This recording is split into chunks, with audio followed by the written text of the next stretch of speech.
crappy computer.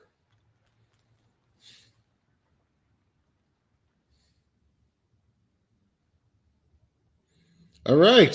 Hey, we are live. Hello, everyone. Thanks for being here for the Buffalo Naval Park's the Buffalo Naval Park's 29 and 29 tonight for the month of February. And we have a good friend of the Buffalo Naval Parks, a great friend of the USS Kidd, and we have Tim Nessmith tonight, as I'm sure you've seen. Hey, everybody. How are you doing tonight, Tim? It's been a heck of a week in just 8 hours. So very good. I like that phrase. One of those days. I'm happy to be here instead of there. Gotcha. So, yeah, we had kind of conversed earlier. So tell me what happened. What's going on today with you guys down in at USS Kidd? Well, Kidd is a jealous mistress and very attention-seeking, as all pirates are. They're prima donnas. And so about 8:30 this morning, as I was leaving my house, headed for the ship, I have a little app on my phone, security app, for our shipboard and museum security system, offsite system. And it beeped and told me that we had a flood alarm in the aft fire room. And so I had seen the system disarm just a little bit before that. So I knew our senior ship technician, Nathan Bergeron, was there. And I called him and we were calling each other at the same time. It was wonderful. And then the alarm company started calling while we were both trying to call each other. So it was a fun few minutes. But I finally got a hold of him and he said, I'm seeing a text saying that it's flooding. Are you seeing a text that's flooding? I said, yes. I said, go to the aft fire room. That's where it's telling me. He said, okay, I thought so. So I'll call you back. So he came back and he's like, it's not flooding here. There's no water in here beyond what little bit that, is seeping in through the leak that's in there. I'm like, okay. I said, well, maybe it's a bug in the system. I said, go check the other machinery spaces. I'm working my way through traffic. So by the time I got through traffic, he had already gone through the 3 machinery spaces and called me back and nothing unusual. And so I was like, okay, go check shaft alley, check both of the shaft alleys. So by the time I walked on board, all 4 spaces were accounted for. The 2 shaft alleys were accounted for. Everything was fine. And I said, okay. I said, a little glitch. Yeah, it may have been a glitch, but the river's up, the ship is floating on its way back down. We were higher last week, but we're on our way back down now.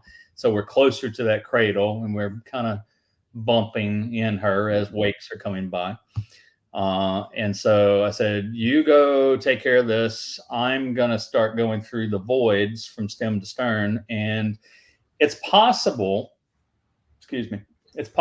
that there is a sensor somewhere in one of those voids that we didn't know about from back in antiquity. And I hate to say antiquity because that makes Tim Rizzuto sound old, and he's not old. But from way back when the ship first got there, because they had flood alarms. They installed flood alarms way back then, but mostly just in the machinery spaces. And I found out years later, the shaft alley, and for whatever reason something was wrong with the sensors in there, and I got the alarm company to update the sensors within the past few years. And then we found just recently 2 other like crew spaces right at the wind water line that had sensors in them, and I'm like, okay, great, those work too, awesome.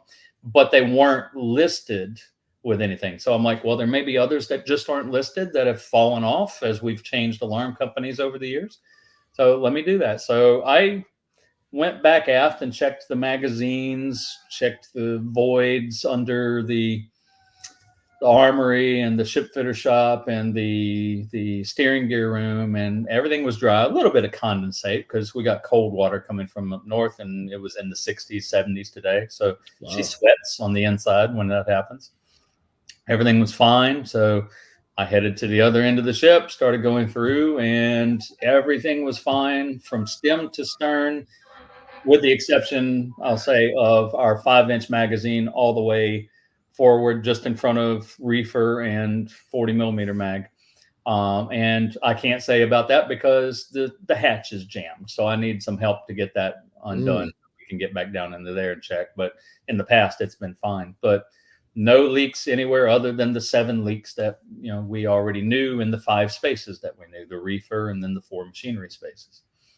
So then it kind of became, okay, well, what's going on? I called the alarm company, told them what was going on. They're like, it'll be tomorrow. I said, no, nobody's going home tonight if we have to sit here and watch and check stuff. And so he's like, okay, let me swap some stuff around. And our alarm company, God bless them, they're really good about that. So we eventually discovered that there was more water than what there should be in aft engine room. And that had developed over the course of about 6 hours. So we found it right about 2 o'clock. And it's what had caused the high water alarm.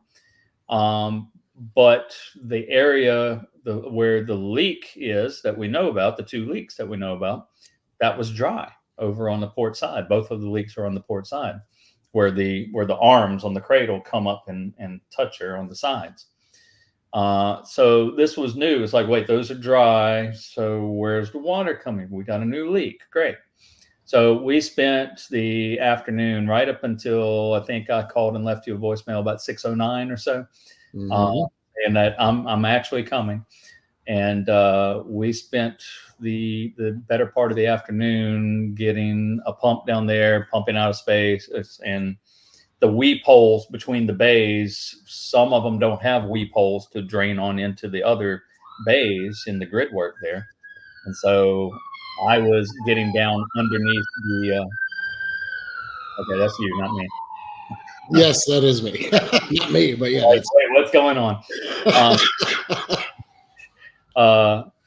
So yeah, I'm getting down in under the boiler, not the boiler, I'm sorry, the condenser. Yeah, okay. From one bay to the other, pumping out. Okay, there's movement over here, but there's nothing welling up here. Transferring to the next bay, give me more hose, give me more line. And we finally, at about 5:30, I think, found the bay that and it's right off of the keel. So it's the keel blocks, same problem. We got the arms and we got the keel blocks that are some of the problems where she keeps hitting those pads in the cradle. And it's probably about the size of a quarter. And we pump it down and it starts gushing, and then we, put a float on it. And once the float, drops and it shuts off, then, it builds back up and then the float back down. So we got it under control now, but it took the better part of the day to figure out exactly what was going on. But it was helpful because of that survey of me going through the length of the ship and just confirming, okay, everything is still good on all these other spaces. Right. So did you analyze where the quarter, like the quarter size puncture, like is the steel kind of getting wasted around it, or is this obviously this is probably a really new puncture, water incursion? So it's a new puncture, and if my hand is the steel, what's happening, as with all the other ones that we've got, as she hits the pad, the edge of the pad pretty hard, bumping because of wakes from ships passing, it bumps, and where it's thinnest, it pops it up. And so you get a crack. So this apparently had enough of a crack to where it popped out a little hole. And I mean, it could conceivably get wider. That's just something we have to watch for. Yeah. If the water will drop down a little bit more and we get less pressure shooting through, I'm hoping we can get some splash zone on it, let it harden up and seal up right there, get some of that epoxy. So you're saying it's almost like getting peeled back. Yes. Right. As opposed to just a puncture, like a perfect, not a perfect, but of course, just like a circle, right? It's almost like you're opening a can almost. Okay. Yeah. All right. So instead of like something punching through, it's something pushing up. Got it. Well, that's a big difference, right? That's a big difference to how you can repair it. And a lot of our holes are like almost more like puncture holes. But that is, as you're talking about in the cradle, that's the sustained year after year hitting and bouncing in the same spot. Yep. Hitting. Yep. Oh, We're that's doing rock, paper, scissors. yeah. No. Ooh, yeah. That's good. Yeah, so it was a busy day. So Tim called me. Remember, he's an hour behind us. So when he says he was just finishing up work at 6:09, that in Eastern Standard Time is 7:09. So that left 50 minutes before we see him appear today or tonight. So And I wash behind my ears too. very good.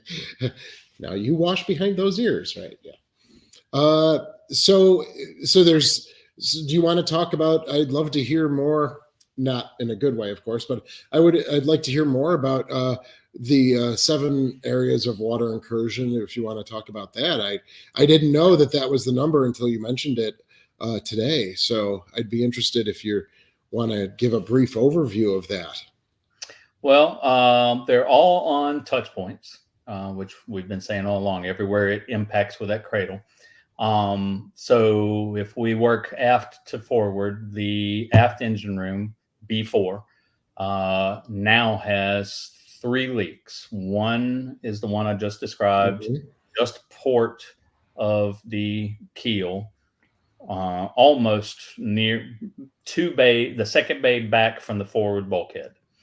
And then move up the curve from there, and in the bay closest to the bulkhead, right as the curve is straightening up, where one of the uprights touches the hull, there is a point there to where it is punctured through, pushed up, and we have been able to put splash zone on that, and a pressure seal with a jack. And that gave it time to really solidify and harden up, and then we layered on top of that. So that one weeps a little bit, but really the only time we get more than weeping is when it's impacting that cradle again. So right now that one is fairly stable. I think it had maybe about that much water in it tonight. And not increasing at all. It was not triggering any pumps, the pump that we had sitting in it. In fact, I moved that pump to help with the new one. Great. Traded, what do you call it? Stole from Peter to pay Paul.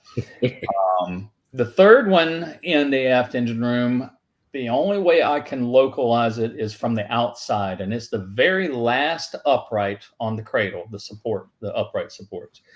And it's where it impacts. And locally speaking, inside the engine room, it would be underneath the reduction gear. So right in those supports, and there's a reservoir under there for the hydraulic fluid that would be used for the gears.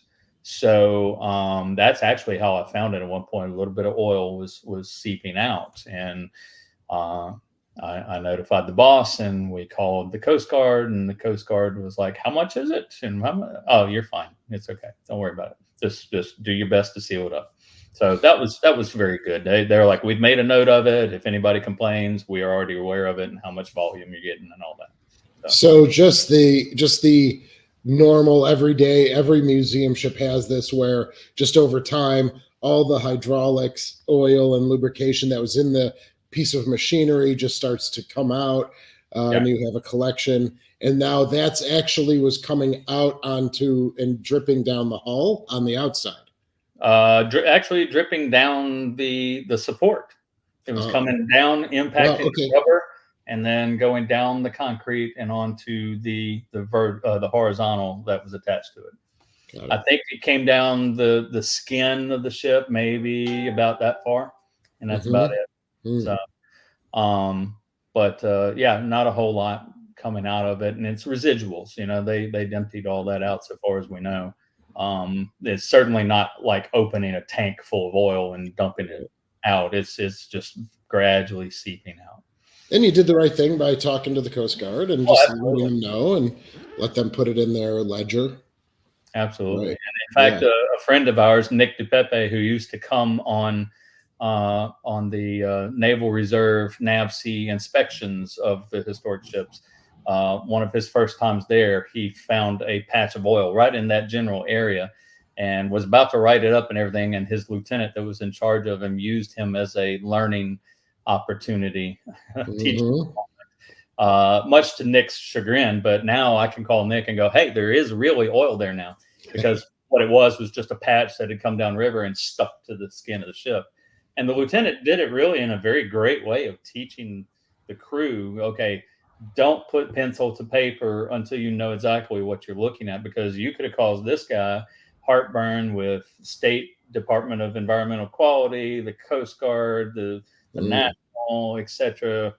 He could have cost him millions of dollars by accusing him of something that was not really there. So yeah, Nick, if you're watching now, there's some there, but we're good. Yeah. Oh, nice. And so that's 3 in after engine, as you mentioned.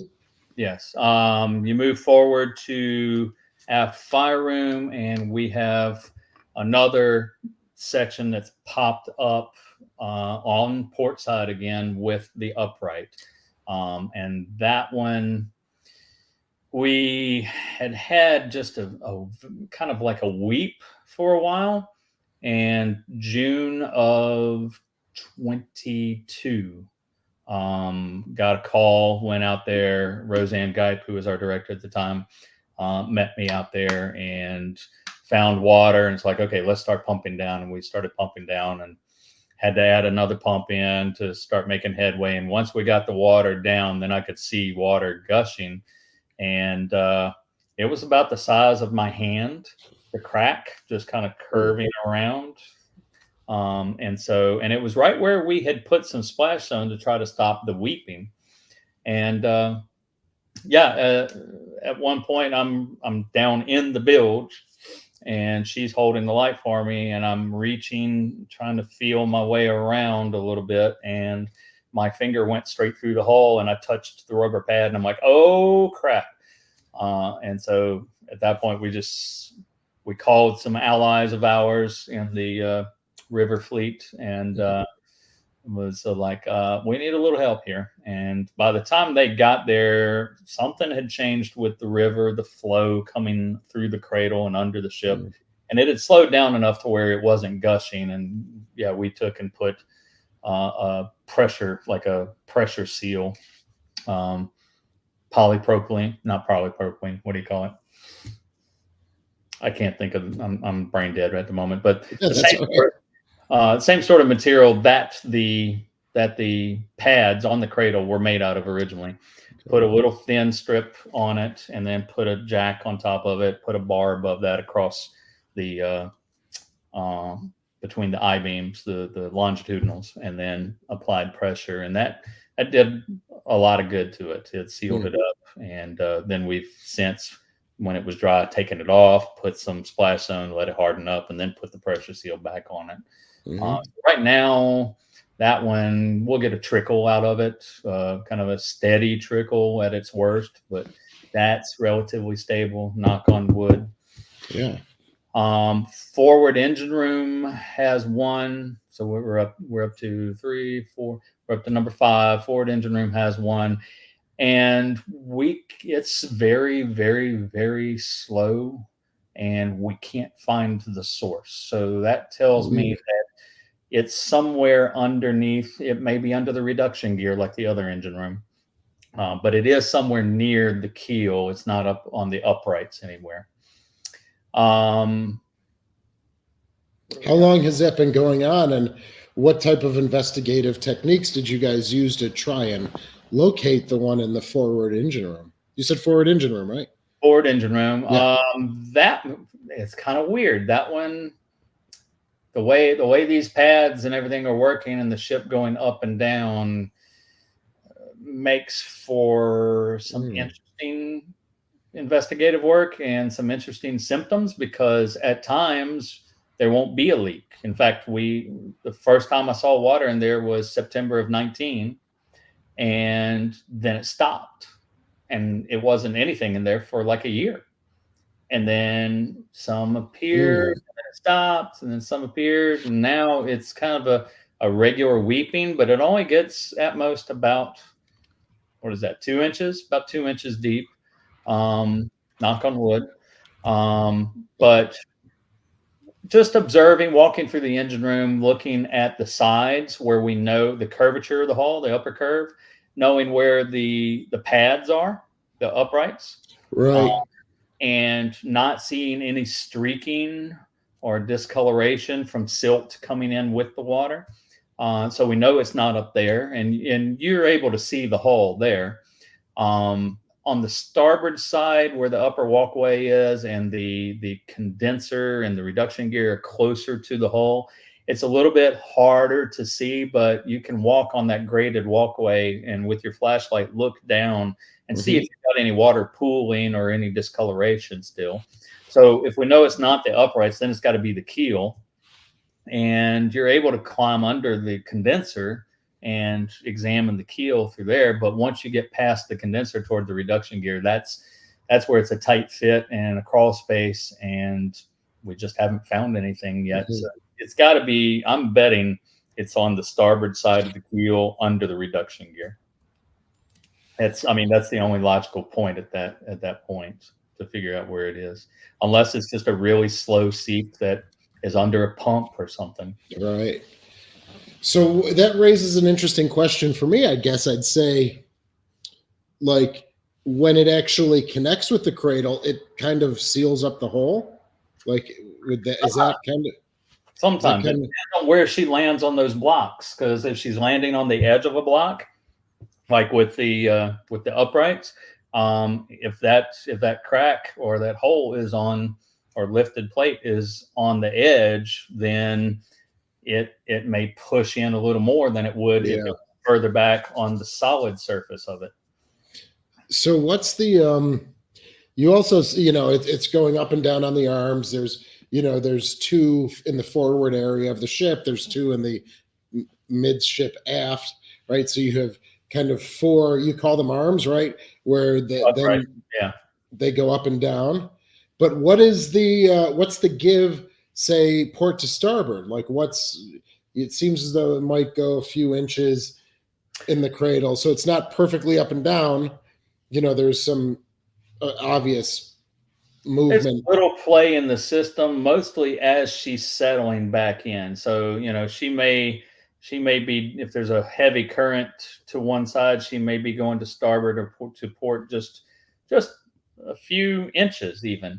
And she may be riding harder against this upright than she is against this upright. And then when she's settling down, she's pushing out towards center. And as she settles onto the keel, she's probably sliding over just a little bit as she settles. So there's a little give and take in it. Can we ask Tim if the Kidd will get rid of those blocks? We will not be getting rid of those blocks as far as design goes, but while Kidd is at the shipyard being worked on, in order to make sure that we don't repeat this anytime soon, we will be doing some modifications on the cradle, which means we'll be gone for about a year. The Kidd will be in the shipyard. The river needs to come up for the Kidd to come out. Kidd goes to the shipyard. We need the river to go down, and then we can work on the cradle while the ship is away, do the renovations we need, which will include replacing all of those pads with newer material that wasn't available back in the 80s when they built this and designed it. And keep in mind, this cradle design was innovative in 1982. Nobody had done anything like this for a museum ship. So they designed it off of the plans for a Fletcher class dry docking plan. In fact, off of Kidd's dry docking plan. Nice.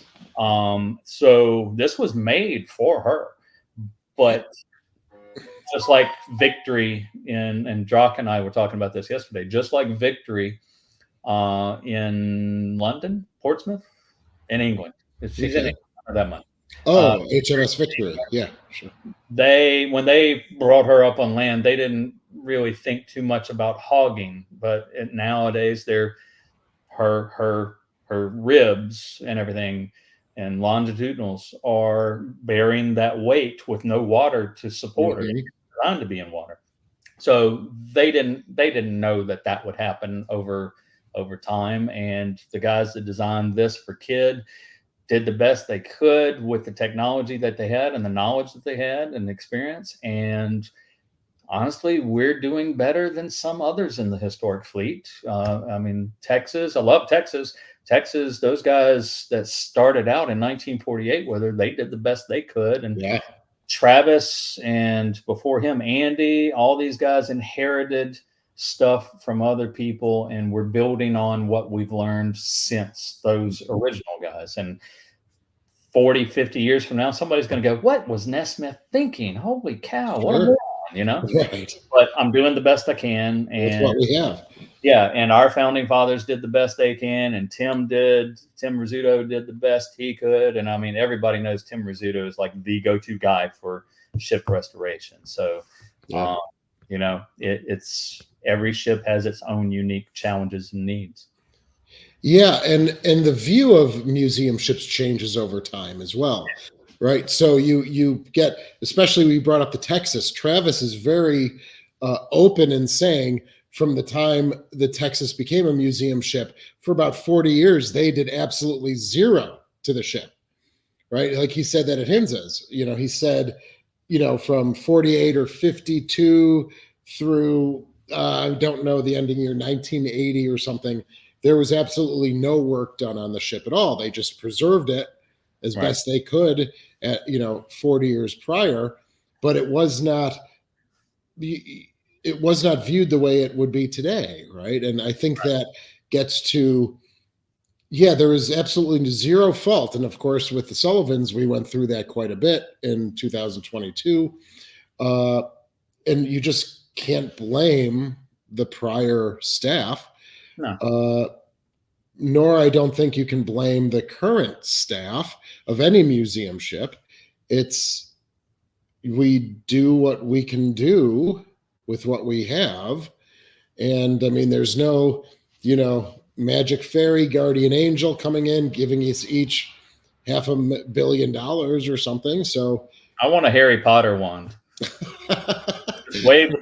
Levioso, lift her out of the cradle and let's go, you know? Yeah, you know, I know that's yeah, so we each have our own different challenges. And so to talk about the river, one of those things that I can relate with, we don't have a cradle, we don't have the blocking system, you know, just that's inherent in the system, nor do we have the Mississippi River, right? So our rivers, the Buffalo River is a little more stable, but you know, you've been mentioning, we've talked a couple times on the phone over the past couple of weeks, and you've mentioned about the Mississippi River. We've covered this in the past, but it seems though every year there's a new factor that's coming into play. You know, it takes a little longer for the melt from up north to hit you guys, or it's not as great. So why don't you talk a little bit about what's currently happening? You know, if you're in water right now, how deep is it? Where do you need to be to go to dry dock? You just mentioned that a few minutes ago. So, well, I'll actually check for you on my phone while I'm talking. For those that don't know, there is a 40-foot difference between high and low water on the Mississippi River in Baton Rouge annually. Jeez. Or it can be. Thank you. That's the most extreme. That's the most extreme. So if you've seen pictures of the levee at Baton Rouge, there's concrete steps going up the levee. The highest that the river will be allowed to get on that levee, on those steps, is the third step from the top of the levee. And that's very near the top. And at that point, if it hits that, they're going to open the Morganza Spillway north of Baton Rouge to alleviate the pressure on the levees south of it and divert water into the Atchafalaya Basin to our west, which will flow down the Atchafalaya River. And it's something like 20 miles wide, not the river, but the basin is 20 miles wide. They'll flood that basin, and that goes straight down to the Gulf, to Morgan City, and out into the Gulf. And then there's another one south of us, which does nothing for us. Whenever they open the Bonnie Kari Spillway, just north of New Orleans, they're diverting water into Lake Pontchartrain. And everybody's like, oh, they opened the Boticari. You should be happy. I'm like, that doesn't do anything for us because it's doing is relieving pressure, taking water away that would be putting pressure on the New Orleans levees. So it's the spillway north of you that helps you. And so Gotcha. Morganza has been opened twice since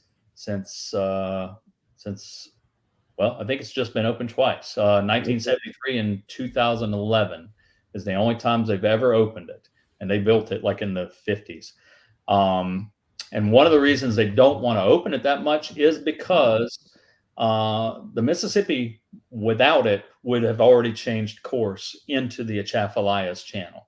And that would be like, I forget the numbers. I'm probably getting this wrong, but anywhere from 50% reduction in flow down the channel to maybe dropping it down to 30% or something like that down the current channel that it's going. Wow. Most of it wants to go west. And the Mississippi over time has changed courses many times. So the spillway at Morganza actually controls it and keeps it from doing that. But when they opened it for the first time in 73, after they closed it and they investigated around it and just, hey, how did this work? They found that the river had almost cut under it. So they had to, it almost blew it out. So they had to do some work to shore it up.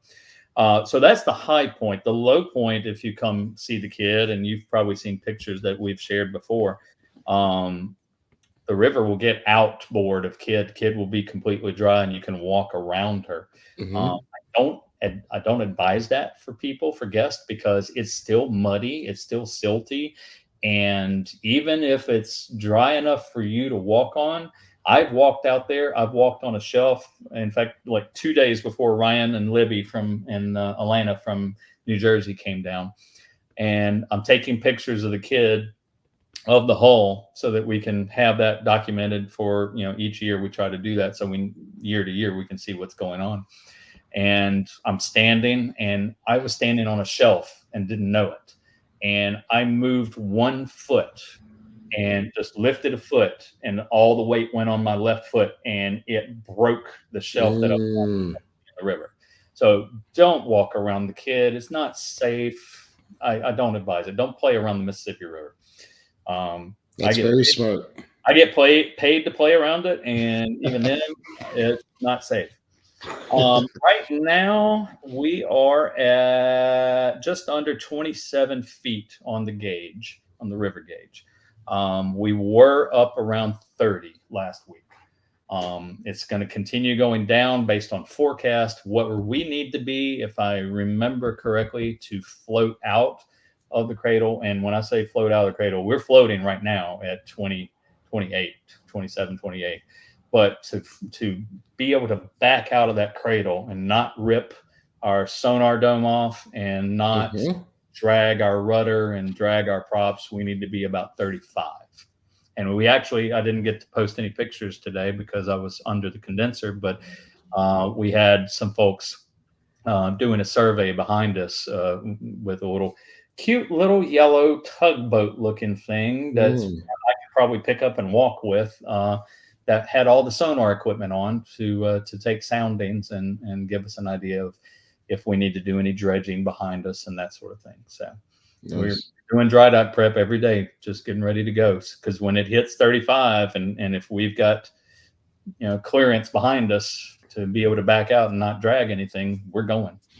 So it's 35 feet is what you need to get out of the cradle safely, as you said, lift above where the sonar dome is also clear. Right. Back out, get there. And then you were mentioning once you're there, you need the river to go down. Yes. And then in reverse, you need it to come back up to get, and then plop back down. We probably have the most complicated dry docking, procedure that we're going to have to do out of the entire historic fleet. And I'm not taking anything away from anybody, but I say that knowing that you've got to move 2 other ships to get Sullivans out. Right. But for nature, one ship, the whole river system, we're at the mercy of the river. I started answering people. They're like, when are you leaving? And I'm like, sometime in the spring, when, depending on the river level. They're like, okay, but mid-March, late March. I'm like, look, it's like the rapture. Only God knows, not even the angels. I'm quoting the Bible on them, and they're like, oh, okay, I get it. So, yeah, because it really is. You are beholden to nature probably more than any other museum ship, potentially. Just yeah. right off the top, maybe the Stewart and as well down in Texas there, but it's So when you go into dry dock, no, I get it. So to tell us, so I hope, does everyone understand that in the river, and it changes from year to year. Sometimes it floods up above 35, sometimes it doesn't. You've mentioned in the past that there's seems to be over your time there's like a cycle, and you can kind of predict uh when things will happen, when the river will swell from the snow melt from the north, and you think that might be shifting a little bit as well, a little bit longer or shorter time span. Do you want It to cover? does. It does. When I first got here, you could, I mean, it was fairly regular when it's going to go up, when it's going to go down. And it was just one cycle. She goes up. She may go up and down a little bit with the river, but she was up. And then when she went down, she stayed down. These days, it seems more like she comes up, but then she goes down closer to that cradle. She hovers above her, or she sits down, but Now there's she's water around her. She's what I call a wash versus a float. And if she's awash and still sitting in the cradle, but just barely, if it's near the wind water line, then when the waves hit her, they can potentially pick her up just a little bit and drop her, and pick her up and drop her. And then if she's floating just above and we get those wakes, then she hits that trough and bam, and she's back up, and bam, and she's back up. So we're spending more time, it seems like to me, and I'm not a meteorologist, climatologist, right. riverologist, any sort of ologist. I just have a good memory. That's all I can claim. And my wife may debate me on that. But, Knock on wood. Yeah, it seems to me like we're staying in that middle zone more than the extremes these days. Okay. Again, Hulk Hogan's Tights asks if the Kidd can be moved to deeper water permanently. Is that probably? I don't know. I'll let you kind of handle that. The deep side of the river is actually on the Port Allen side, opposite of Baton Rouge, and that's where the shipping channel is, and they keep that dredged out to 40 feet and everything. And that's a high traffic area. And Port Allen is much more residential. It's not as built up for supporting the infrastructure for supporting something like that. I don't know that the Coast Guard would even want us that close to the shipping channel. The whole reason why the cradle was even introduced was because to build a pier and a docking system all the way out to deep water put her so far out away from the Baton Rouge shoreline that she would have been kind of out in navigation, because these tugboats with the barges, they don't have to have a very deep channel to move. And so the right of navigation on the Mississippi is pretty wide. But they came up with the idea of the cradle so that they could be closer into shore, not have to dredge, not have it silt up every year. And so it was the best of both worlds for us. Okay, great. And it makes us unique in that we're afloat. You can see us afloat. We're also dry. You can see us dry. And I think, honestly, after 40 years, the cradle design has honestly been beneficial up till now for the ship, for her preservation, because anywhere other than the touch points is in good shape as far as hull thickness. We've had some soundings. We'll do more soundings when we get in the shipyard, but just the random soundings particularly along the wind water line, because not only even before Sullivan's had her incident, having talked to Rich Angelini at the Kennedy and others, I knew wind water line is usually where you start seeing leaks, and so I asked them to focus there as well as where we were doing the touch point. And the wind water line, for the most part, is in good shape compared to those touch points. Oh, interesting. Yeah. Yeah, we've kind of analyzed different, obviously we are working towards dry dock, but with that unique nesting situation that we're in, that's what's our holdup is we need $6 or $7 million just to get her out, even moving 100 feet. But yeah, we were talking, all of that steel would be moved 1 foot above the water line to about 4 feet below the water line. And that's where most of our degradation is. Certainly, we tapped the bottom of the Buffalo River as well, which is what caused the incident in April of 22. That cracked strakes and, along that in our forward engine room. But yeah, most of the degradation is where you were talking about, and you're analyzing the machinery spaces, the engineering spaces. If you're climbing down, the hole would be at eye level. You don't have to look down very far, right? You're not going to the garboards or the keel boards or anything like that. You're staying along the curvature of the Sullivans up to that water line. So that's a unique difference, that those areas seem to be pretty stable for you. But again, it's the touch points, as you had mentioned. Yeah. And I apologize to Hulk Hogan. I didn't finish with his question. When we go to dry dock, when the river goes down, we'll be refurbing the cradle. We'll replace those pads with something newer, with newer material, more give. And these pads, when they first got her, they had a lot of give, but they're 40 years old. So they're just hard like concrete, just like old rubber goods. We will attach those with a better form of attachment, because again, they had never done it before. They attached them with steel, just like the Arizona Memorial. The original wall, the original marble, was attached with steel fasteners, and it started rusting in the saltwater environment, and they called it the bleeding wall because the rust was staining the marble. So I think Elvis put on a show to help the American AMVETS, I think, raised the money to replace the original marble on the wall. But when they attached all these pads to the cradle originally, they were attached with steel, and those are rotting out. We've already lost a few of the pads, so we'll replace them with something like stainless that will last longer in the fresh water. We'll try to attach them in a different way than they attach, so that we don't have bolt heads, when they compress. Pressing against, maybe have a flat bar coming down like a U bracket or something like that. We're still bouncing ideas around to make sure we have the best solution for it. We'll be putting anodes on those just to make sure that when they degrade slower. And the same thing for the mooring dolphins. We'll blast and paint those, sound those, make sure they're not rotting away, because if those rot away, then we float backward into the casino behind us.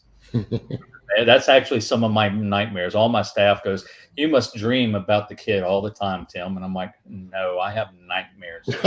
Right. It's not a pleasant dream. Usually if you're dreaming of a museum ship, it's a nightmare.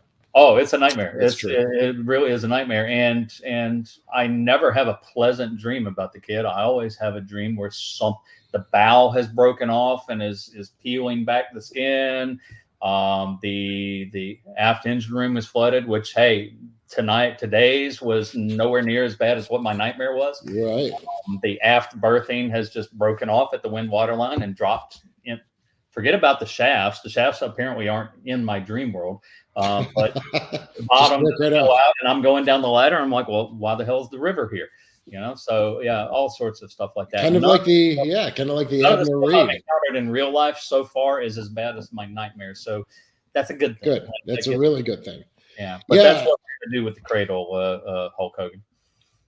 Yeah, there it is. So did you guys hire an independent manager for your dry dock? That was recommended by other people and other teams that we had talked to, is keep it away from your staff.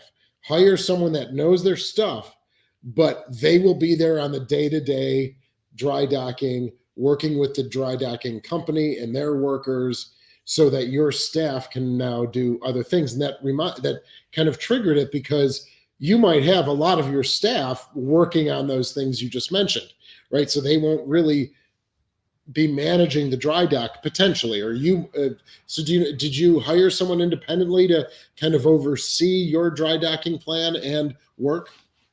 Well, some of our funding is coming from the state. So the state has a department of, let's see, what's it called?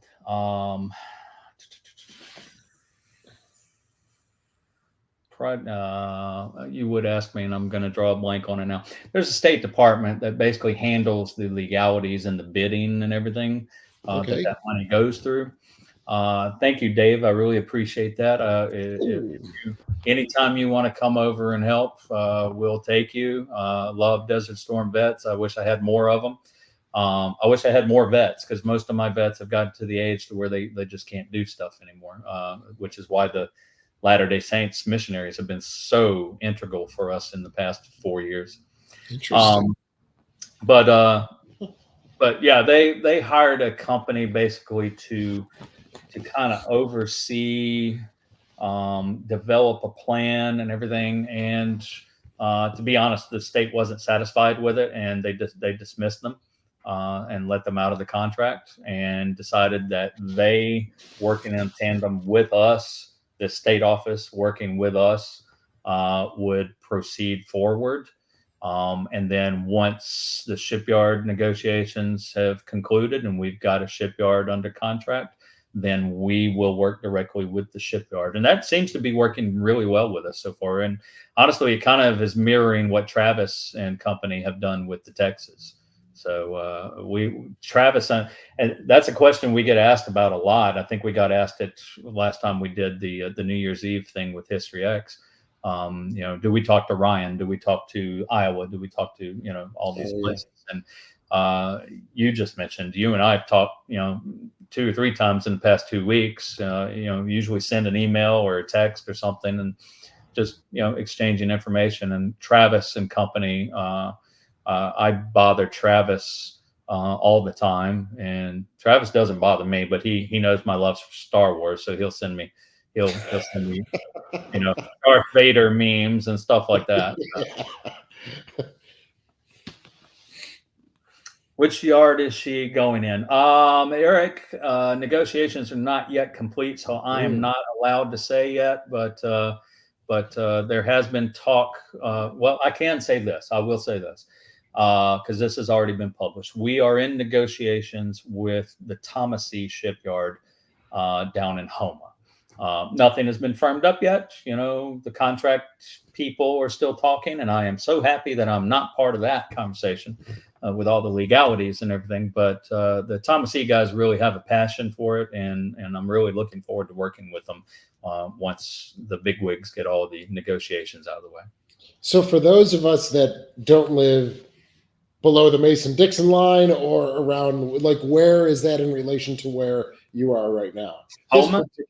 Yeah. Houma, Louisiana is down on the Gulf, and it is west of New Orleans, about halfway between New Orleans and a place called Morgan City, which is at the mouth of the Atchafalaya River. Okay. So if you draw, let's say, it's probably about, where Grand Isle is? You can find Grand Isle on the map. Grand Isle, it's right near Grand Isle. Okay. Yeah. All right. That's not helpful at all, but thank you. I got it. No, that's good. Google it. For those of you that for those of you that are down there, that's good. I'm just, of course, trying to keep it light and just sure. Answering Hulk Hogan, yes, her props are still on, and we've been told by numerous people that we should remove them, but we get high and dry, and we're one of the few ships that you can walk up to their props that are still on the ship. So everybody at Kidd is convinced we are keeping her props until they become a real problem. Gotcha. And so far, they have not been a problem. I have dry shaft alleys. So wonderful. Our props were removed in 2002 when we shifted. We have them. They're actually at a company because they're going to bronze them up and clean them and do some little repairs to them. So We just have to stay on top of that to get it done. We'd like to then, when the ship comes, the Sullivans comes back from dry dock, then we would have that work prepared for that. And then what we're thinking of doing is what many people do with their props. I think they're 12 feet in diameter, get them mounted on a really stable steel beam or something, and they could be like bracketing the entranceway to the naval park or something like that, and blind everyone else in downtown Buffalo when the sun is out. Alabama has done really nicely with one of their props. It's right as you walk on board the battleship. That's right. I forgot about that. Yeah. So I don't know where all the rest of them are, but that's true. A little bit bigger than 12 feet diameter, but no, I think that is a really unique thing for you. And I know you recommend that people don't walk down there when the river's low, but I mean, to walk up and be right next to a prop is a pretty astounding thing. Yeah, and 2 years ago when the river was down, everybody said it was a record low, and it was not a record low. We've only had 1 year of a record low in Baton Rouge in the Mississippi, and that was in 2011. So the past 2 summers have not been a record. Yes, it has been low, but it's the duration. It's not the depth.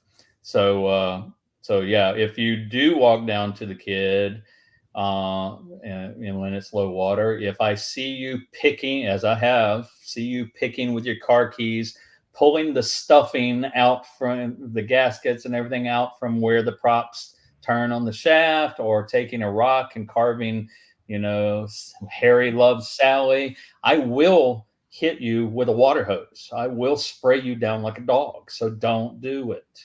They call me the ship Nazi, and that's why I don't want you messing with my ship. Right. Yeah. You're destroying it. Would you, do you have any problems when, say, the river's down and everything's exposed? Do you have a problem at night with kids, just like kids, teenagers being teenagers and, doing stupid stuff down there, like on the bottom of the ship or by the props? Or at night? Generally, no. They leave us alone because it's a rocky slope to get down there. And if you go down those rocks at night, you deserve what you get, because you're going to get a broken ankle, or you're going to go face first and lose your glasses like me, and hit those rocks. And it's just not smart to do it at night. During the daytime, we actually, that 2 years ago, we had more problems with people messing with the ship. They're trying to climb. They're putting their little kids up on the cone, the prop, and the kid's starting to slide off. And it's like, get your kid off there. He's going to hurt himself. If he falls and hits himself on that blade, it's going to hurt. I think it was USA Today or somebody had a picture up of some teenager on the strut right next to the on the prop shaft, right next to the strut that comes down to stabilize it, and he's balanced across there. Well, I noticed in the picture there is there's all of our anodes are in place right there, and immediately, and I saw that kid when he was doing that. I yelled at him to get down. And the next day I went down there, and one of our anodes is down on the ground. Yep. So yeah, no, you mess with the ship, you're destroying the ship. So don't do it. Spray away with water, Tim. Yeah, I love that. Oh yeah, there, Frank, good old Frank. I love that. And by the way, John Epp is on, and Ed Zakowski is a grumpy old man, and I love him, and I give him crap all the time, and he gives me crap, and it's a mutual grumpy relationship. Wait, who is this? John Epp, about 1, 2, 3, 4, 5, 6, 7 up. Oh yeah, sure. What is an anode? An anode is it comes in different types, but it's a little, think of it like a brick that's attached to the metal of the hull, and it's a different type of metal, so that the bronze propellers versus the steel, they don't steal electrons from each other. Instead, the electrons are stolen from the anode. It's called a sacrificial anode. So you can have them in zinc, magnesium, and aluminum, the 3 that I hear of most. Mm-hmm. And we've got zincs, and that was something else the founding fathers didn't know about. They thought zinc anodes, the Navy uses them, it'll be fine, it'll help us. And the zinc has hardly deteriorated at all because they don't work in fresh water, and they don't work when the ship is not wet. So we have to swap those out for something that works in fresh water, which we'll be doing, and probably adding more of them as we go along. Yeah, I think magnesium is probably the best choice for freshwater, right? Probably so. Yeah. That's a great question, Blitz. Yeah, Blitz Wolf. There he is. Yeah, thank you. What is an anode? So talk to me about the sonar dome. What are you guys doing with the sonar dome when you go to dry dock? Is there I just did with your help, did the video on the sonar dome and the underwater sound room. It was crazy. I still haven't figured it all out yet with that space. But we had a great conversation about that I took today. I'm sorry? I've got some pictures of our underwater sound room for you that I took today because we were talking about that earlier. So I'll send it to you after we're done tonight. Yeah, I think that the space, it's so weird because after I did the video, I went back to the blueprints because I don't have them with me, like as I'm down there. The hatch that I was standing in the video is almost like the rod meter room, but it says underwater sound room, like on the actual hatch. Right. So I'm wondering if Steven, I just got to go back and check that out because it's on the hatch. It says underwater sound room. The compartment number is the right compartment number. And then I look at the actual map and it says rod meter space. And so that's just, again, now for you guys that are watching and listening and stuff, that's just one of those things that we all do when we do a video. We do it, and then we're like, oh, let's see, maybe do a follow-up or, so a lot of us do that. So as you can see my face, I'm pretty perplexed about this. So I got to check it out more. What are your thoughts on that? Or as far as our sonar dome? Actually, there was an email that came through. If you can't get clearance this year, do you want to cut it off? Oh my God, interesting. Later, so there's talk about that, but our first and primary choice would be keep it where it is. But if we have to detach it and then reattach it later, that's we have to look at what's best for the ship, and another year in the cradle may not be what's best for the ship. So we may have to get some underwater welders or underwater cutters and cut it off and then pull her out and then reattach it in the shipyard or reattach it when we get back. We're looking at all possibilities and all potentials and weighing the options and what's best for the ship. Do we wait another year if we don't get the water, or if we get close and we can get out and the sonar dome has to become a temporary casualty? But no, we want to keep it on. That conversation actually came up later or earlier about, what if we just get rid of it and then the guys down the road, 40, 50, 60 years, it makes it easier for them to get out. And it's like, okay, but we have to look at what's best for the ship right now. We can't anticipate everything that comes down the road. Correct. They get ready to go to dry dock and they say, it's not worth it. Those guys had so much trouble getting in and out. Let's just cut it. Then that's their decision. But if it works for us and we can do it and keep it, we're going to try to work it and keep it. Right. Great. Yeah, that's I wish I was around for some of these decisions that were made at the Buffalo Naval Park, like cutting the props off, like flooding the transom to give her butt some weight in lieu of the props and the rudder. I wish I was there at the time. I don't know. I am not knocking them, of course, but I would have loved to have. I've actually, as probably you have as well, especially given the time that you've been at the Kidd, I've read through a lot of years of board of director reports, which can kind of give you a glimpse into reasons and decisions. So it's quite an interesting thing to see how a decision was made and why it was made in a certain way. And if it, of course, for the board, if they voted on it, if they approved it, or didn't, so that's gives some interesting insight, but nothing beats actually being there, talking to people that have that institutional knowledge. So, and that's where I'm really, really, really, really, I'll say it one more time, really really, that Tim Rizzuto, I've been able to stay in contact with right. him ever since he left, and I can pick up the phone, or now that he's on the internet and everything, I can Facebook message him or text him and go, hey, this is what I've run into. Can you tell me a little bit about why this is? Was this a museum mod? Was it original? If it was museum mod, why was it done? What's the thought behind it? And it's a little bit scary because I've been able to do that for all these years. After he left in December '97, and God bless him. I'm sure he and his wife are just like, oh, it's Nessmith.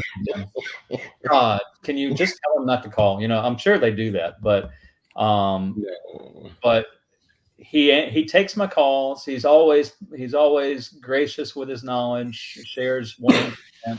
Is that great? He's always encouraging. In fact, when these leaks first started in 2019, they started right before I left for Hensa in Manitowoc. And I got back, and Roseanne got hired right after I got back as our new director. And so we're going through the process of elimination. I had a dry erase board that had a paper attachment, and I've got a grid work of, okay, could it be coming through the shafts and then dropping in on the shafts, because the shafts are hollow. They've got sand in them and everything. There's a rotted section outside, and then there's a rotted section somewhere inside. It could be used as a draw. Is it coming from this tank? Is it coming from that tank? Is it coming down the stacks from the uptake spaces, et cetera, for all the different spaces that we were getting leaks in? And I was coming up empty, Shane. There was nothing that was working with what I was looking at, and I was really depressed. My wife would tell you, she's like, I would come home and I'd sit on the couch with the dogs, and I'd just be petting the dogs and just staring off into space, going over and over, what am I missing? I should know this. I should figure it out. And I called Tim at one point, and I'm like, Tim, what am I missing? And I went through the whole list of everything that I could considered and everything. And he's like, sounds like you got it covered. He said, just keep working it. He said, you're going to figure it out. He said, you've covered everything I can think of. And at that point, I'm like, oh my God, right. You're my net. I'm working without a net. What? Come on, dude, throw me a bone. And he's like, there is no bone. You've covered everything I can think of. And I'm like, wow. Oh God, I'm scared right now. So, and this gives us insight for everyone listening. Thanks again for being here, everyone. I hope you're enjoying this. I'm sure you are. Thank you. I get a little awkward. You guys blather on about their jobs. Right. No, but this is unique in the museum world. I worked at a different museum before this one. And, when I'm describing it to people, I say, well, when you go home, if you work in an office building or a plaza or a little, office park, when you go home, do you think of your building? Do you worry about your cubicle when you go home? I hope my building falls down. Well, for various reasons. I love my ship, but I hate my building. I understand. You've said that. But see, so that's what we're saying, and that's what Tim is conveying right now, is that this is a very unique place, and a lot of the factors have to come together. Now, man, I'm just almost hitting my 6th year anniversary here. Well, thank you. Or condolences, whichever fits best. A little column A, a little column B. But just the institutional knowledge of developing it. I mean, I'm such a rookie, right? And I listen to you in person or like this, and I'm getting better, but I mean, I can't even imagine what I was like in Manitowoc when I first met everyone for the first time. And I wasn't a museum ship person beforehand. And, I just can't imagine. You just try to soak in all of this stuff. But so for everyone that's listening, it's a conflux of interest, knowledge, growth, time, building relationships. And that just takes time. It just takes time, and you have to build that trust. And in Manitowoc, you were fine, dude. You were fine. You were A-okay because you had the key that you need for this sort of job. And I'd never heard anybody put it quite this way before, but Parks has been using this quite a bit. Our director, for those of you that don't know, you had the passion. You had the passion for the job, for the ship. You were interested in learning, and that's the key. And that's what Rizzuto always said about me, because I started part-time as a tour guide. Right. And he said, you know what made you stand out? And I'm like, what? And he said, you were always on your feet when you were working the quarterdeck, even if there wasn't any guests around. You'd be walking, you'd be looking at stuff in the vicinity of your post. And when I would walk by, you would always have a question for me. And I'm like, I did? And he's, I didn't even realize it. I was just a nerdy kid, Right. And no pun intended. And, and he has always said that every time. I've gone years at a stretch not seeing him in person, but whenever I would see him in person, in fact, when we were at HENSA in Albany in September, at one point, Zakowski was giving me a hard time and everything. And Tim actually said, he said, you know why I started teaching him? And I'm like, and Zakowski's like, why? And he said, because he asked questions and he was always on his feet and he was always interested. So you had, right off the bat, you had the passion. Well, thank you. I appreciate that. And yes, and I've learned so much from you, because sometimes in this industry, people talk to you like you have the same amount of knowledge, right? So I would be doing that thing like, yeah, not having any clue, but over time, again, you build it, and you've been a great, I envy the fact that you know as much as you do about the kid. And for everyone, okay, we're slapping each other's backs here now for a second. I didn't mean for that to happen, but Tim has been a great teacher, even for me, with the Sullivans, of, even just having him come after Hinza, and we just, met for 5-6 hours on the ship, just the stuff I'm able to learn. And that's scary to me that you say that you've learned from me, because I'm like, oh my God, what did I teach him, and what's going to blow up in his face now? No, I mean, I took what you said, because we had a superintendent of ships for 16 years, and we lost him in 2000, not to passing or anything, but right. He retired. And so the people, the staff now just don't have that institutional knowledge. They're great. They're doing oodles of work, which is unbelievable, in such a positive way. And they're bringing such life to the ships in the work that they're doing. But, I remember, like, you told me to, make sure you get in that space and check the uptakes, right? That's something that is lost with the prior superintendent that would have remembered that or known that, right? And so there's thousands of nooks and crannies on board a ship that should be checked. And, and so we're learning that all together with the new crew, and they're picking it up really quickly. And, but it takes time. The ship, and from generation to generation. And that, in my time around the Kidd, that's something I've noticed talking to people in HENSA, is the generational transfer. It's been lacking over the years. And honestly, since Manitowoc, I've noticed there's a lot more networking going on in HENSA, and I'm really excited to see that. People like Ryan and Libby and Travis, and Greg up at Olympia, and Karen at Cobia, and Paul at COD sometimes shares a little too much, but I love him. He's a good friend. I've known him for years. But yeah, Frank Thompson and I've talked about that. Generational transfer at the Kidd was just horrible after Tim left, because it just didn't happen. It was like the old guys from the Depression era, the veterans and everything. One of them really shared his information. The rest of them is like, hey, I got a new electrician here to help you guys. Can y'all show him the ropes and teach him and everything about the ship? Because he's not familiar with this ship. He's an aviation bosun's mate. He does electricity and stuff that way. And they'd be like, here, change the light bulb. And I'm like, guys, what are y'all doing? And somebody pointed out to me, they were like, they're that generation to where you ask them to train somebody in their head, you're having them train their replacement. Oh And yeah. they would hold on to that knowledge and take it with them to the grave. And we Yeah. lost so much that way. Yeah. But yeah, the uptake thing, you know, I told you about it, but Rizzuto told me about it, and Ed Zakowski told Rizzuto about it. So Right. it went from Kennedy to Kidd, and then Tim took it to Slater, and I gave it to you for Sullivan's, Yeah. and mentioned it to Buzz for Cass and Young. So the more we share, the better the fleet Yeah. is. It really is a hashtag one fleet. You know, you're right. It's interesting. Speaking of uptakes and stacks and stuff, I'm doing a video for 29 and 29 on the Fram conversions. It's been so interesting, but there is a lot of information. And one of the things that I just recently learned is that they increased the size of the stacks and made the funnel, at the cap at the very top.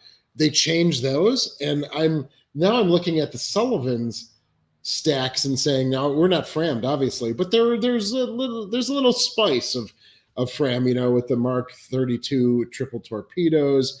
That was a Fram technology. So I'm looking at our stacks now and saying, wow, some of the destroyers had their stacks increased in size, and the funnel, right, the cap bent a little bit because now they have ECM arrays on the aft funnel, and they don't want all the smoke just pouring into the array. And so, what do you do? I've never noticed. What are your stacks like on the Kidd? Are they just straight up caps, or are the caps tilted a little bit, or? Caps are tilted a little bit. I'm going to confess, I don't know a lot about the stack designs, versus Fram versus not Frammed. You mentioned that there's a little bit here and a little bit there, but Sullivan's wasn't Frammed, and that's kind of what I've picked up. Rizzuto told me at one point that no Fletchers underwent a Fram, and I'm like, wait, hold on, what about the tripod mast? And he said, well, Right. that doesn't necessarily mean that they went through the Fram program. Some of what they learned from Framming filtered to the other destroyers, but they didn't necessarily go through the Fram. And then I read later, and I saw you just put up 3 fingers. There were 2 or 3 Fletchers that actually did go through a Fram. So Yes, there's a little mystique around the Fram program of it is. what was Frammed, what wasn't Frammed, but got Fram-like adaptations. Yeah. So. And that's true. And watch that video, because I go line by line with every single Fram, every single destroyer, in general, not every single, because there was probably about 130, just off the top, 130 ships that were Frammed about. Mm-hmm.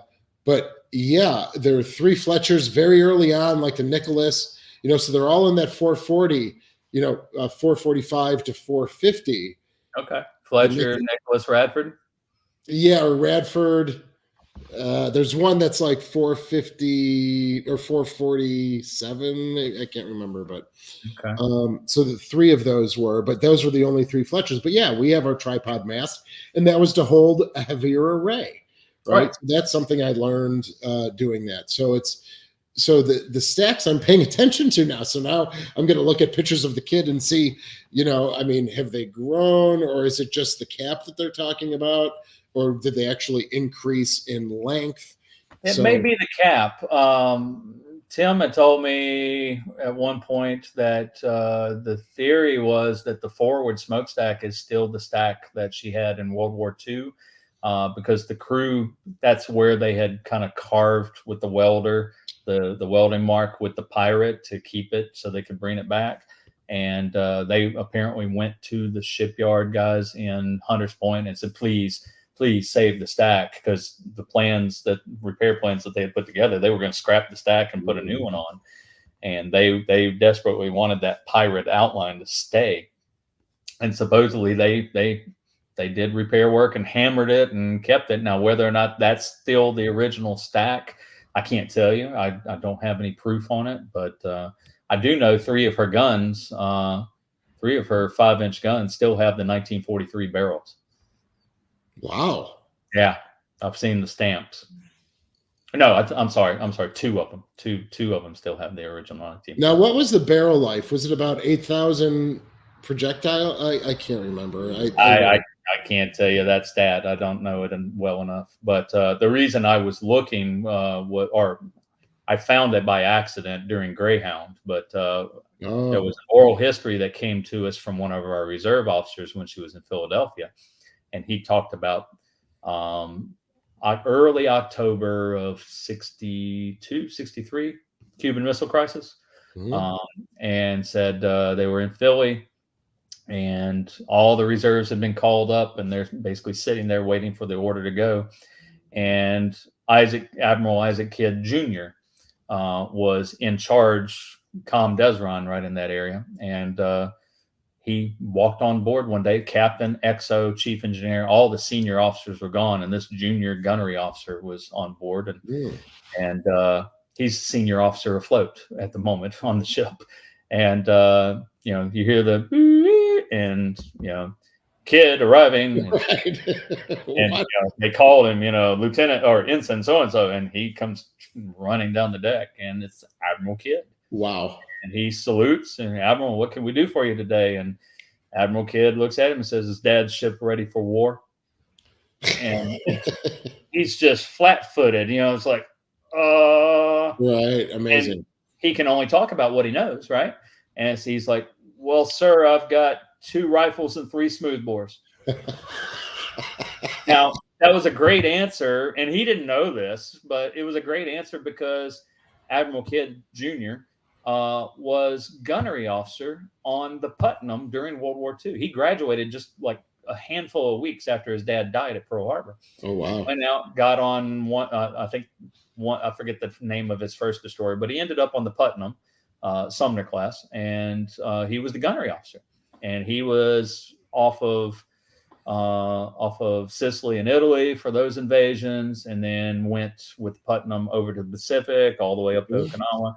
Gunnery officer. He knows guns. And as soon as he said Admiral Kidd perked up, and he's like, let me see your record, son. So he escorts him to the wardroom, then he goes down, he gets the plan, comes back, and all the reports, rolls it out, and said he knew exactly what to do. And whoops, I'm knocking my wife's stuff over.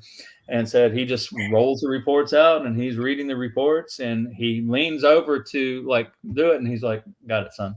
And of course, because he knows the reports, he's a gunnery officer, and he reads through it, and he's like, "I'll be damned, you actually have shot out the rifling in 3 of these guns." Wow! Thank you very much. And rolled him back up, handed him to him, got up, saluted, left the ship. Oh, that's fabulous. Captain XO comes back, and he reports to him, Admiral Kidd was on board. And they're like, Admiral Kidd was on board. Oh my God, what did you do? And he's like, he asked this, and I told him and showed him the plans, and he said, "Thank you very much," and he left. And they're like, "That's weird. What's going on?" And so it said the next morning, here comes a tractor trailer with 3 new barrels. And I love that. They swing him on, and so he gets his crew together, and they're pulling the barrels, and said they're all in coveralls and grease and cosmoline and everything. And the order comes down. President Kennedy is coming from Massachusetts through Philadelphia back to D.C., and he's going to pass through the Navy Yard because he was a Navy guy. Yeah. And dress whites all along the rail. And those guys hated standing there, for the whole freaking day, for a politician coming through. So he's like, "We've got this ship torn apart. We got the guns torn apart. We could be called up to leave at any moment." And so he goes to the captain, and the captain's like, "Well, you seem to have rub with the admiral. Get cleaned up and walk across the street." And he just kind of stood there looking at him. He's like, "Listen, that was an order. Get cleaned up and walk across the street. I want my ship in fighting shape if we got to go." And so he got cleaned up. He walked across the street. And Admiral Kidd, apparently, one of our BTs for our fire room was apparently visited with Admiral Kidd 4 or 5 times. Kidd apparently had the reputation of keeping his, like, you've got the desk with the yeoman, the attaché for the admiral. sitting out front, right in front of the door, but the door was always cracked open a little bit so he could hear what was going on. And so he walked up and they're like, yes, can we help you? And he's like, Ensign so-and-so with USS Kidd DD-661 to see the Admiral. And said before they could say, do you have an appointment? You hear the voicemail, is that Kidd? Yes, Admiral. Send him in. Yes, sir. Nice. Go ahead. He walks in. He's like, did you get my gun barrel, son? Yes, sir. Thank you so much. What can I do for you? Sir, we're swapping out the gun barrels. Orders came down. The president is coming through. We're supposed to stand on the rail, dress whites, all the pomp circumstance. And he's like, okay. He said, sir, if we get called up, we got 3 guns out of commission. He's like, son, you worry about those gun barrels. I'll worry about the president. Wow. Nice. Yes, sir. Said he went back. The rest of the crew is sweating in dress whites, standing, and they're just hating. We hate your guts, and they're working, accomplishing stuff. They got the barrels swapped out. Said Kennedy, something came up, and he just bypassed Philadelphia and went straight to D.C. So he wrapped up his oral history. He said, "Score 1 for Admiral Kidd." Yeah. I told that story to his daughter, to his daughter, youngest daughter, and she's like, "Oh, that sounds just like that." So, and the ensign jumped rank to story. When Greyhound was filming, I'm sitting in the gun mount while they're cranking it around and doing their pyrotechnics, and the breech was down, and I grabbed a flashlight real quick because I saw something, and I lit it up, and sure enough, that one was stamped 1943, and I'm like, wow. And then I went and started looking at the other ones. There's 62, there's 62, and so on and so on. Nice. Yeah. So 2 are 43, 3 are 62. Yeah. Wow. And it's so important to have an index of that for future reference. Yeah. And that's one of the things I enjoy the most about this job is, maybe finding a little nugget that no one knew before. And like talking about, when did we actually get our 3-inch 50s? Well, I saw in the collection that I was processing that they were from September or October of 54. No one had really known. So I'm like immediately putting that into our docent manual, putting that into the institutional knowledge, the notes that I keep for future reference, things like that for future curators and things. I mean, that's the thing that, to me, like that information, that's second to none. I mean, and you have a story to go with it. I mean, they probably jumped a couple grades from ensign to lieutenant or something like that day. Oh my God. One would hope. Yeah.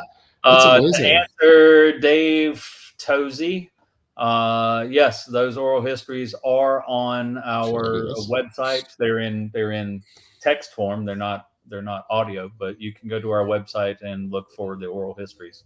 I think they're listed under Remember Back When. That's all of our oral history program. And you can find a couple of videos on our YouTube channel, one from a radarman from World War II and one from that BT I was talking about, Richard Hammond, talking about how you start up the boilers. So to me, it's really interesting. To other people, it might be like yawn, but now, do you know Eric's question? Which barrels? Do you know which barrels are for the original? Eric, I'd be honest with you. I have to go back with a flashlight and look again. I just look again. I would for that instance. I want to say I was in 52, but I may have been in 51. I just don't remember. I'd have to go back and look. I'm sorry. It would be interesting if the 2 main deck ones were the 43s, and then the 3 ones on the upper levels were like the ones that were changed in 62, giving a little insight maybe into the construction, right? The mounts were configured slightly differently with that, the overhead with the 3 slats of steel or the 2 slats of steel. So there were slight differences between the 2 on the main deck and then the 3 on the 01 level.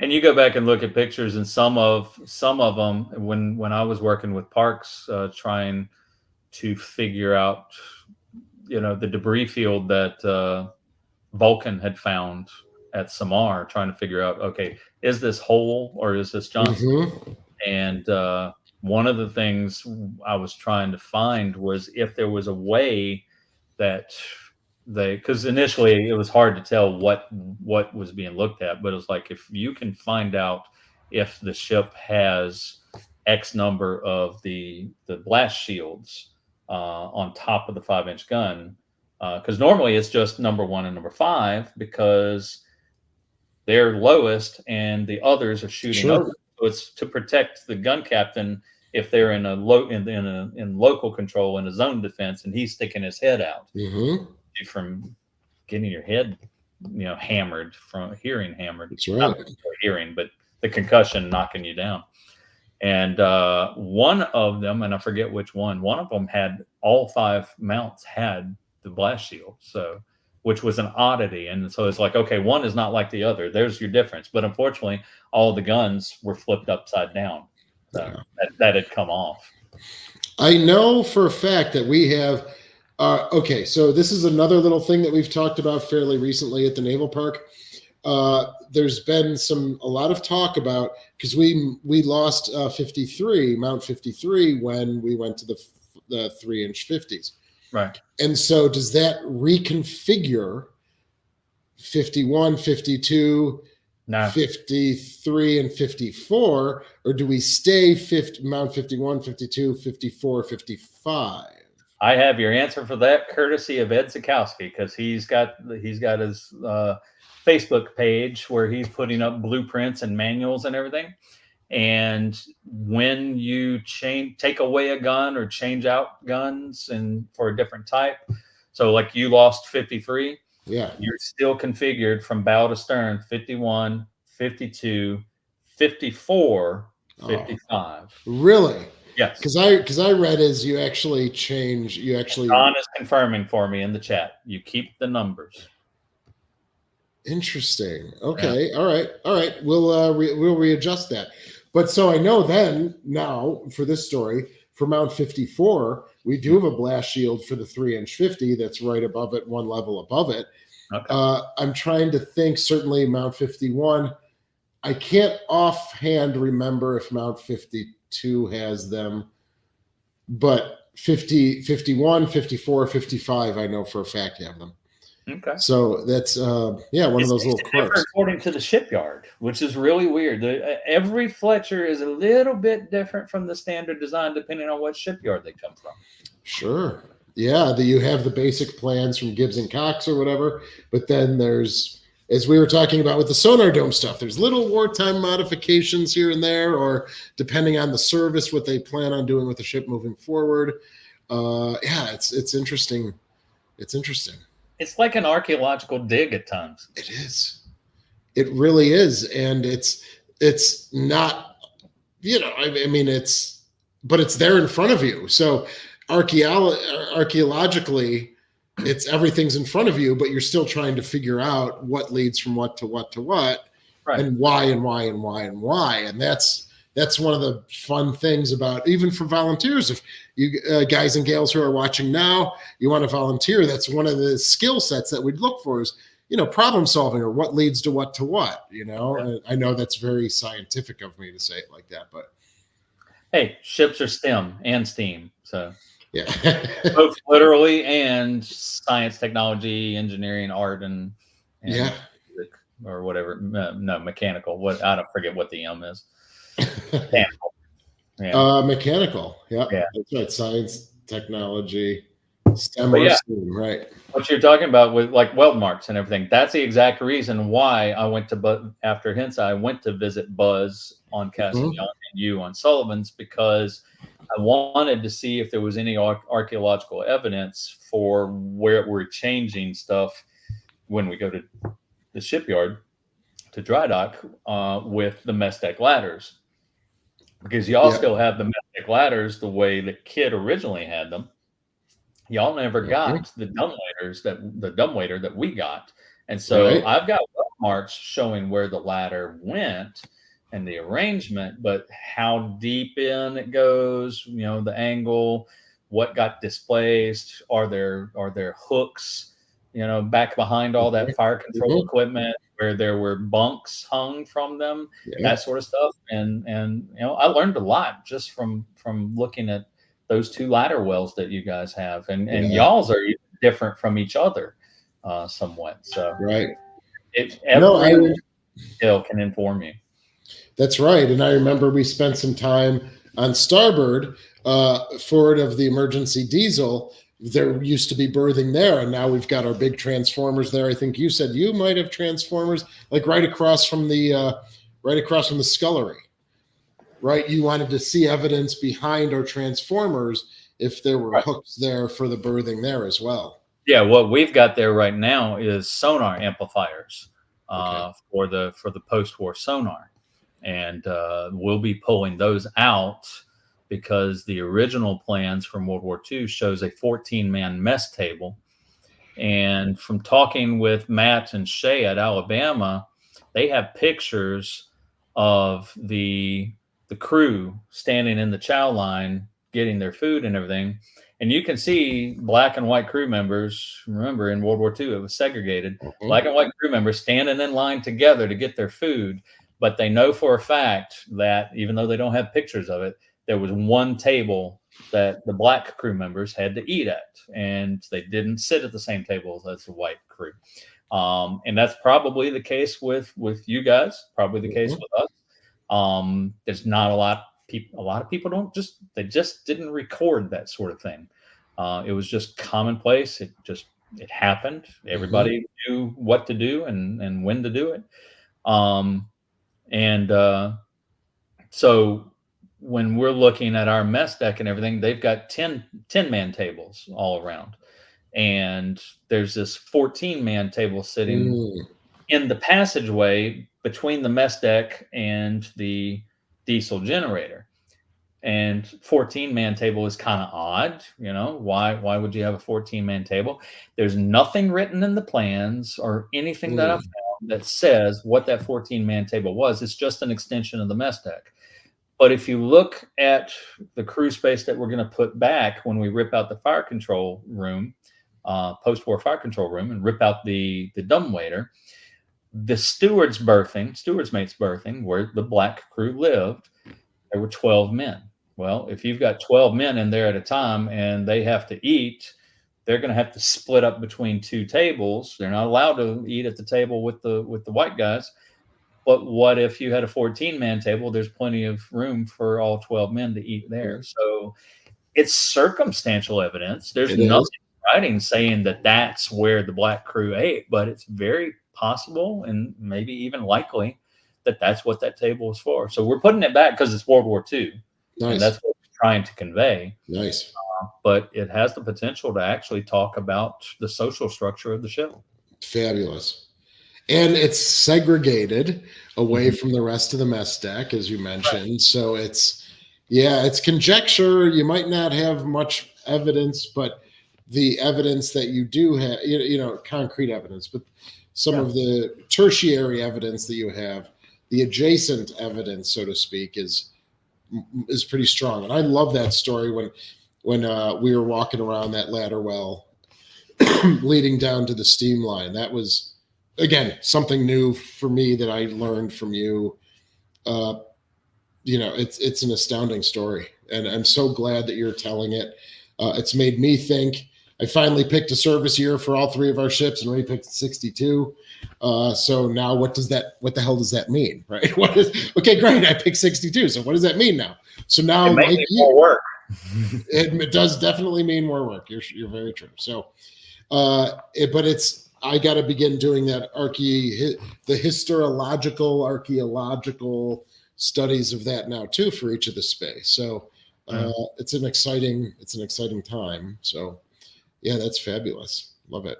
What do we got? I haven't even been paying attention to the comments lately. Dave, you're with you served on the 993. Hello, brother.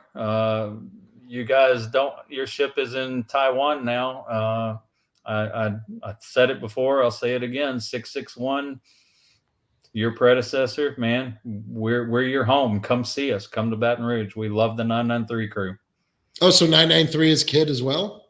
Is the second Kidd, yeah. Yeah.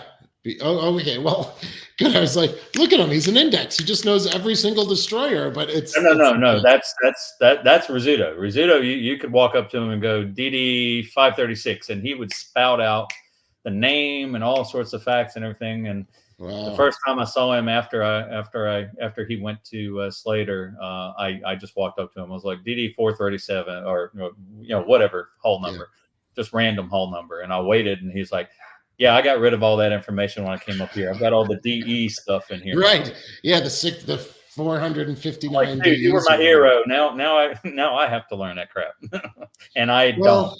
DD 536 is Stephen Potter, if I'm not mistaken. 536. Okay. No.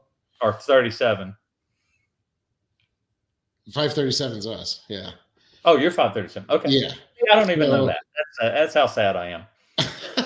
Yeah, at least I know 661, man, and DDG 100. What's the Sullivans? What's the DDG? Do you know that? The Sullivans? I do not know. 68. 68? Okay. Yeah. Okay. Yeah. So John Epp is poking me. He's making fun of me. Who is this? John Epp. No, I don't want to paint her in dazzle camouflage, but I'm having to choose the hill that I die on. And so I've convinced the powers that be that we're going to paint her in dazzle as an educational endeavor. And we'll talk for 4 or 5 years about the difference between measure 22, how the measure 22 hides the ship, and dazzle doesn't. It stands out like a sore thumb, but it confuses the torpedo men and the gunners. What direction is she going, what the distance is, and everything. And then when we repaint again 4 or 5 years down the road, then we will go to our original camouflage from 43 and talk about the difference there, and then wrap around to measure 22. And by that time, I'll be retired and ready to retire, and I can leave it in the next shipkeeper's hands as to what hill he wants to die on, or she wants to die on. That's great. So you did have dazzle in 1944. Oh, Eric H. Jess, or was she ever in dazzle? Gotcha. So she was in dazzle pattern. You said in 44? Yeah, about June of. We have photos of her in June, July of 44 with it. I'm not sure when she got painted in dazzle, but it's sometime in 44. And then by the time she got refit, December of 44, January 45, she came out in measure 22. So was her wartime service ocean blue? Her early service, yes. Okay. Measure 21, I think, is what it was. It was the all blue. Everything was blue. Yeah. And then she went to dazzle and then graded in 45, like when she was back for refit. Yeah. Yep. Yeah, we were all blue. She went to that modern haze gray that actually looks more gray than blue. Yeah, that's one of the things that upsets me about, as you said, dying on a hill. I was going to do the same thing with the 80th years before the sinking. I was going to do from, say, 2023 to 2025, the 80th years of World War II, in the overall blue scheme. Then 45 or 2025 to say 2031 was going to be the graded system, honoring the 45 to her Korean.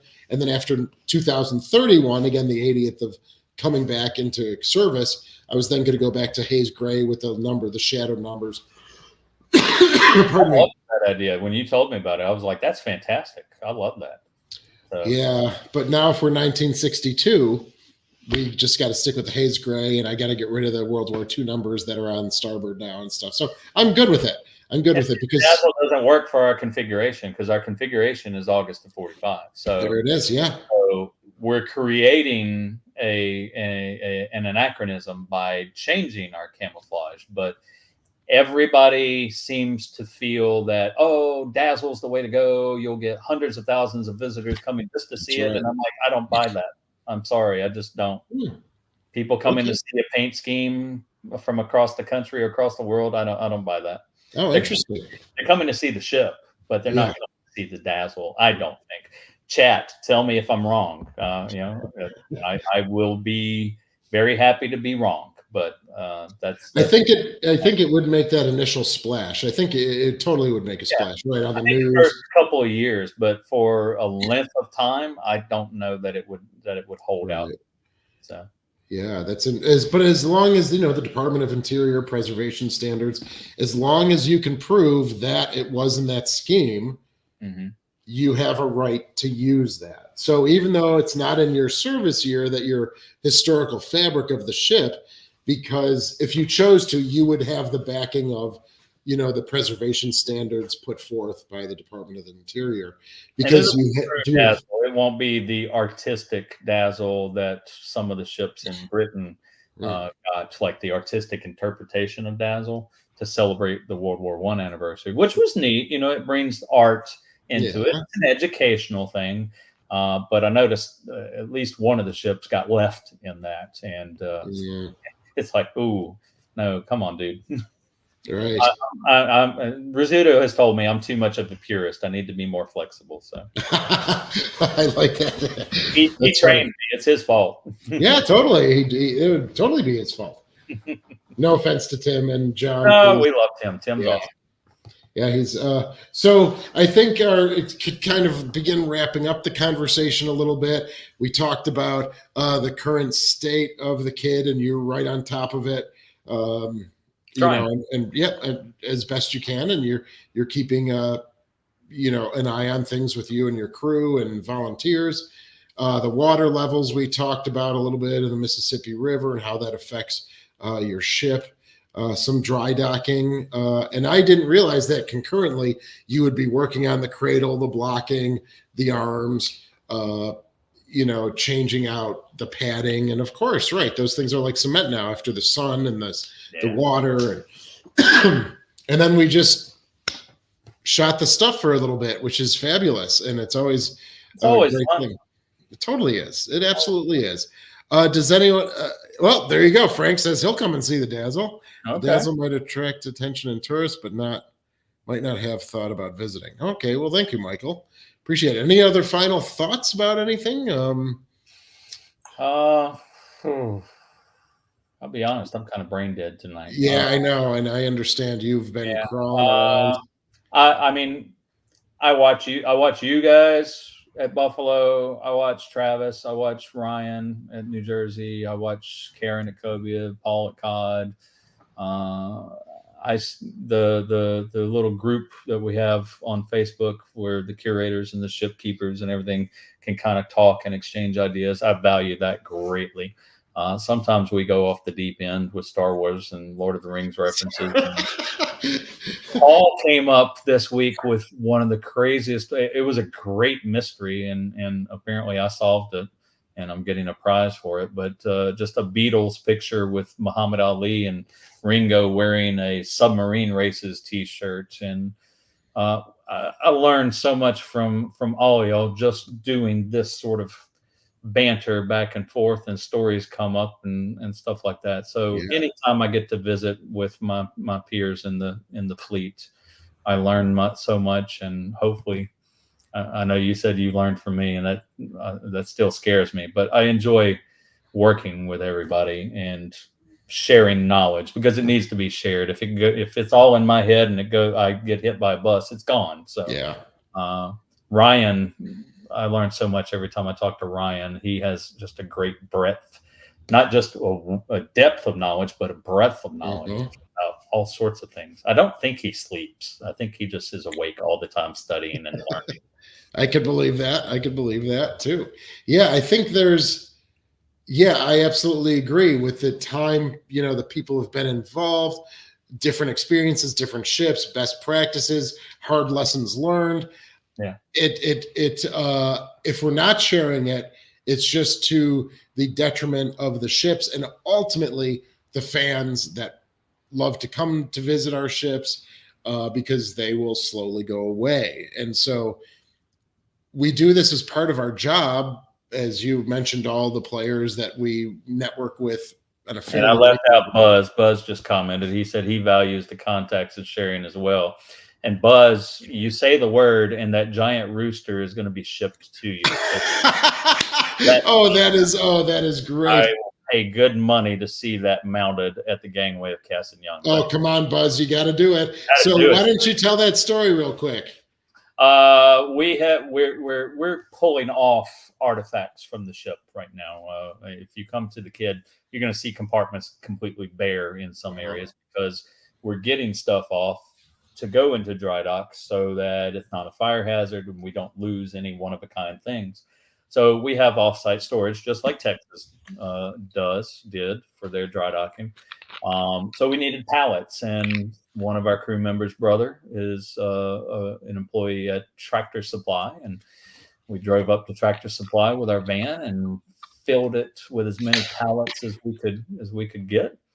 And while we were walking out to the van, there's this gigantic rooster, very colorful, made out of aluminum, and stands taller than me, or as tall as me. And I'm not that tall, but it's a gigantic rooster. It's big for a rooster. And it's big rooster. And it reminded me of this Cartoon Network, or no, not Cartoon Network. It was when I was in college. The Animaniacs, they had a character named Chicken Boo, a giant chicken that walked around, rooster that walked around and pretended to be people. And I saw it and took a picture of it and sent it to. Did I send it to you, Shane? I think I did. You did. Yeah.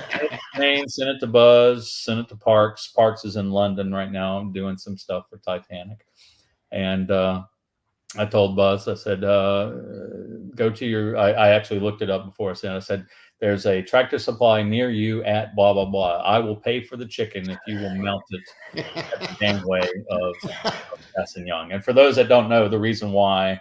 Cass and Young has a patch, an emblem, flag, what have you.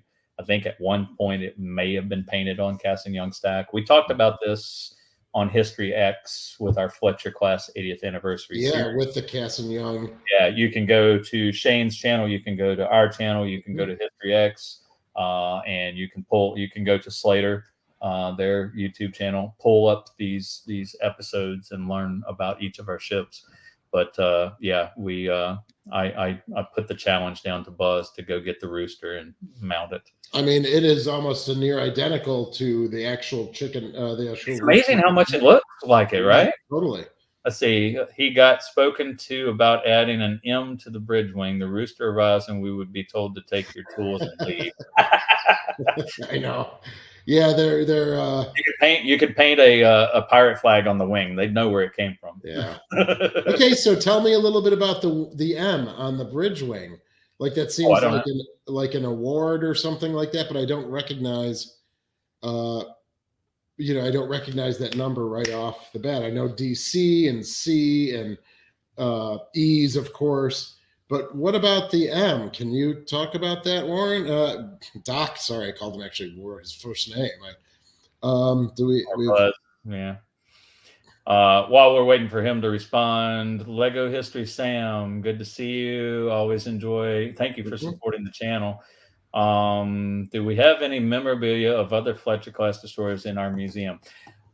We used to have something that Tim Rizzuto created while he was here. And you'll see it replicated on Slater if you go see Slater. He took one crew space and put glass covers on the crew's footlockers in that space. And thank you, Peyton Harley. Thank you for that. Tim created a Fletcher museum, and there were about 3 Fletchers in each case. And as the crew members came through, the destroyer vets from World War II came through and Cold War, they would see their ship represented, and then they'd donate artifacts to put in those cases. So we have a big Fletcher, what we call the Fletcher Museum collection. Now we decommissioned that exhibit on the ship because the humidity and the lack of climate control there, anything cloth and paper was beginning to go away. And so before it really went away, we pulled it out and moved it into the museum building, into the archives. We're going to be redoing a lot of the exhibits in the museum building while the ship is away to generate interest and to keep people coming back, so we have some revenue flow while we're away at dry dock. Nice. And one of the things that we want to do, we're not going to be able to put every ship out all at once like we had on board ship, but instead what we will have is 2 or a couple of cases, 2 or 3 cases with a couple of ships, 2 or 3 ships represented, and then we'll rotate them every few months. That's the tentative plan right now. But yes, we do have a large collection. Good, thank you. That's nice, and that's a whole other conversation. Generating revenue while the ship is gone. Look at Buzz. It's the Naval Historical and Heritage Maintenance M Award from the HINSA conference, which they were awarded this past year. I love that. But I can done. Yeah, well done. And she got awarded an E for excellence in the late 50s. Have to go through many offices to get approval with evidence. Okay. Well, it's Park Service, it's federal government, and as Norm Carey used to say at the HINSA conferences, I'm with the federal government and I'm here to help you. Yeah. I love Norm. Norm is hilarious without even trying. I don't know if I don't know if I've met this individual. Frank Thompson, I think, has the job that Norm had back in the day. Okay. All right. Frank kind of came up under Norm. Gotcha. Yes. Yeah. Okay. Well, thank you so much, everyone. We're going to let Tim go to sleep. Obviously, he crawled 376 feet this way, sideways, left and right, back and forth. And we'll let him get some rest after a shower, maybe a little dinner or something. And I already showered. I cleaned behind my ears. But after your shower, maybe grab a bite to eat or something. It is an hour. But thank you so very much, everyone, again, for being here for our 29 and 29. Support USS Kidd, especially when the ship leaves. Pay attention to their website if they're going to be having programming exhibits in their museum building that Tim absolutely cherishes, no doubt. And you're funny. Continue to support. Continue to support all the Kidd. Thanks for checking into our channel and all that stuff. And can't thank you enough, everyone. We will, for those of you that are following, we'll see you again tomorrow. Tomorrow is the kind of deep dive into the seaplane hangar on the Little Rock. Then Friday is going to be the Fram video that we were talking about earlier. And we will stay in touch with Tim and continue to get updates. And don't forget, Tim is coming back next month for the Museum Ship Mafia on the second Wednesday of the month at 8 p.m. Eastern, 7 p.m. Central. So we'll be engaging with him again just in a few weeks. Just a couple of weeks, we'll be talking about how I got my unique, pickup line. If I'd gotten this in college, I would have been just a Mac Daddy picking up girls. But I'm married now, and I can't use it for that. That's right. That's right. Understood. Well, that's too bad. Silver lining with everything, right? There you go. Okay. Thanks, everyone. We'll see you again soon. Thanks, guys.